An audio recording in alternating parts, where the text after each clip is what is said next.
Model bandar EVT-21 yang direka bentuk berkeleluasan 1 meter, darat 1.5 meter, darat 0.5 meter mempunyai 10 sektor utama dan memiliki ciri-ciri teknologi hijau. Bandar ini bakal dibangunkan di negeri Terengganu sebagai tonggak penggerak teknologi hijau. Bahan utama yang digunakan adalah polistiren sebagai bentuk muka bumi, buah rus sebagai pokok, batang mancis sebagai tiang lampu dan lain-lain dalam sektor. Bahan-bahan terbuang seperti kayu, kotak bentuk, paip PVC, tayar terbuang, tombol pintu dan lain-lain. Sektor pertama merupakan ekor pelacangan kesihatan, bangunan yang didirikan untuk memberi kemudahan kepada pesakit dan waris untuk menginap. Bangunan ini juga boleh menyediakan perkhidmatan sebagai rumah tamu atau enak desa. Sumber tenaga menggunakan tenaga solar, bahan yang digunakan dari kaster radio yang terpakai. Sektor kedua adalah rumah tradisi moden.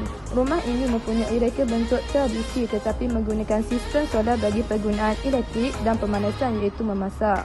Rumah ini juga mengekalkan seni dan budaya bangsa dalam arus pemodenan. Bahan yang digunakan adalah lebihan kayu. Sektor ketiga adalah pusat bandar yang menjadi pemaju bangunan solar yang bertemakan bangunan futuristik. Panel dinding yang direka khas telah dilengkapi sistem solar dan mesra alam.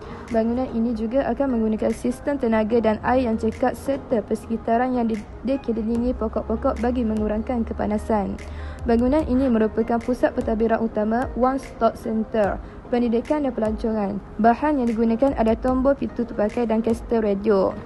Di belakang pusat bandar merupakan sektor keempat, iaitu industri yang bertemakan industri revolusi 4.0 yang mengaplikasi robot dan pendigitalan sebagai penggerak.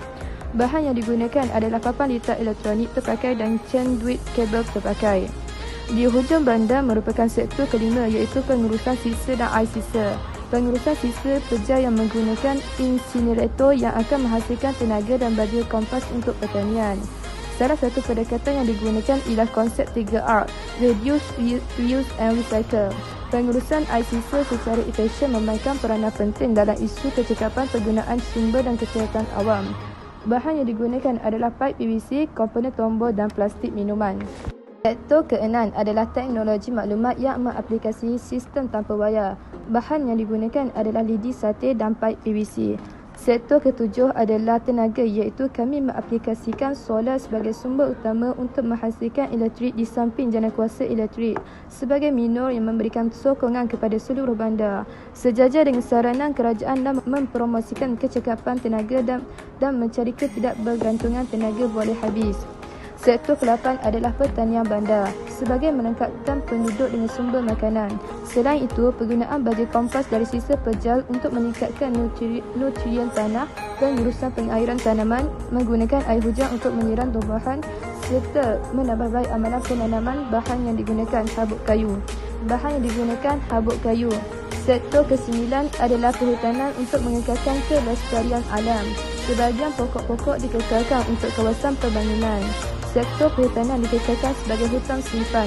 Selain dengan menanam lebih banyak pokok serta mengawal aktiviti pembarakan, bahan yang digunakan pokok semula jadi. Sektor terakhir adalah pengangkutan. Bandar ini mempunyai keluasan anggaran 100 km2 hanya menggunakan jalan raya sebagai pengangkutan utama. Kenderaan bermotor yang digunakan menggunakan tenaga elektrik, tenaga solar dan biodiesel. Ini dapat mengurangkan gas karbon dioksida dalam udara. Bahan yang digunakan adalah tayar kereta sorong terpakai. Kincir angin yang dibina sebagai sumber tenaga untuk keperluan bandar.